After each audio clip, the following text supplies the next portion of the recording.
On September 10th, 2001, $2.3 trillion were misplaced inside of the Pentagon. On this same day, roughly 400 miles away, the security at the World Trade Center was deactivated. The chief of the company who was responsible for security at the World Trade Center was conveniently George W. Bush's brother. On the following day, 19 men armed with box cutters managed to hijack 4 planes and fly them randomly around for a few hours without being anally probed by a single fighter jet or surface-to-air missile. One of the pilots, who had little to no experience flying anything that could get airborne, managed to fly a 747 in a 270-degree downward spiral to come perfectly level with the ground and impact the same area of the Pentagon which had lost the $2.3 trillion the day before. While this fiasco was being captured by the Pentagon security cameras, his buddies in New York were getting busy knocking down 3 towers with 2 planes. While most people know about the 2 towers that fell that day, not many know that there was a 3rd tower that fell. Nestled between the twin towers was a tower called World Trade Center 7. World Trade Center 7 was owned by Larry Silverstein.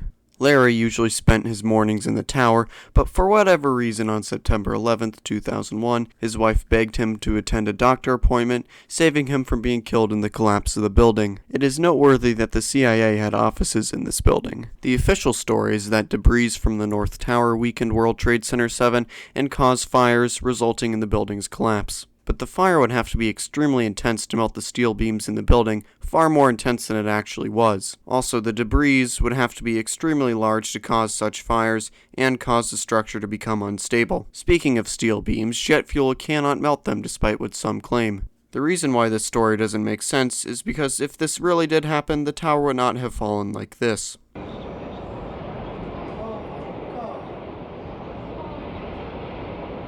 I'm going to put up a video of World Trade Center 7 collapsing, a controlled demolition, and then compare them side by side.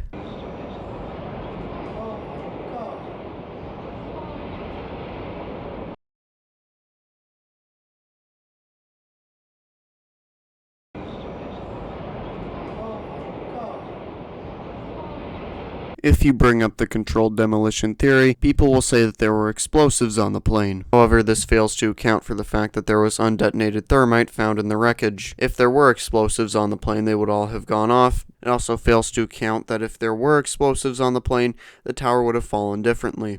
I'm going to put up the controlled demolition video, the World Trade Center 7 collapse, and one of the towers collapsing, all side by side so you can see if you can spot the difference.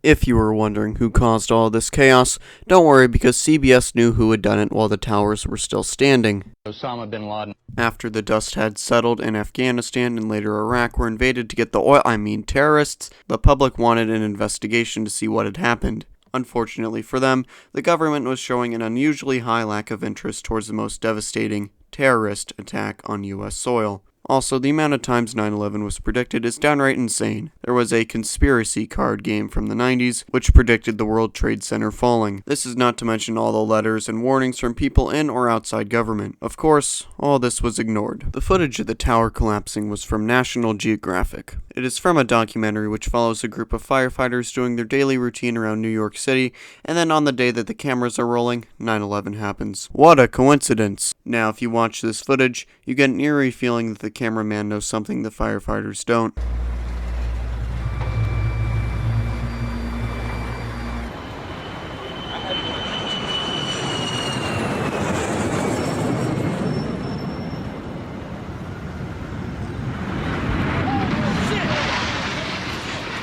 While all this may mean nothing, I think it is worth pointing out because as someone who does a lot of work with videos, this looked a little strange. Larry Silverstein got $4.55 billion from his insurance companies after World Trade Center 7 had collapsed. However, he thought this amount would be more.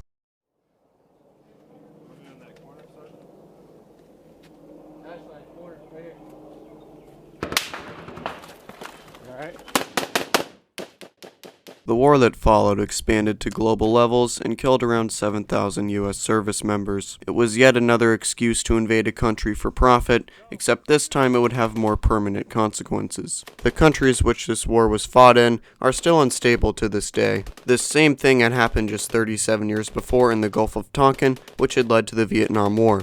except no American lives were lost in this false flag operation. Later on in the Cold War, there was even a plan to blow up US ships and planes to get probable cause to invade Cuba, but that deserves its own video. I hope this video helped you realize that not everything in the world is as it seems. If we all paid attention, nothing like this would ever happen. Always put events in history and everything you see in the present world under a microscope, no matter how sound they seem. You might be surprised at what you find. I will leave a link below to watch the Pentagon footage in more detail. Also, let me know if you want to see more types of these videos, because I kinda like doing them, and remember, I'll never kill myself.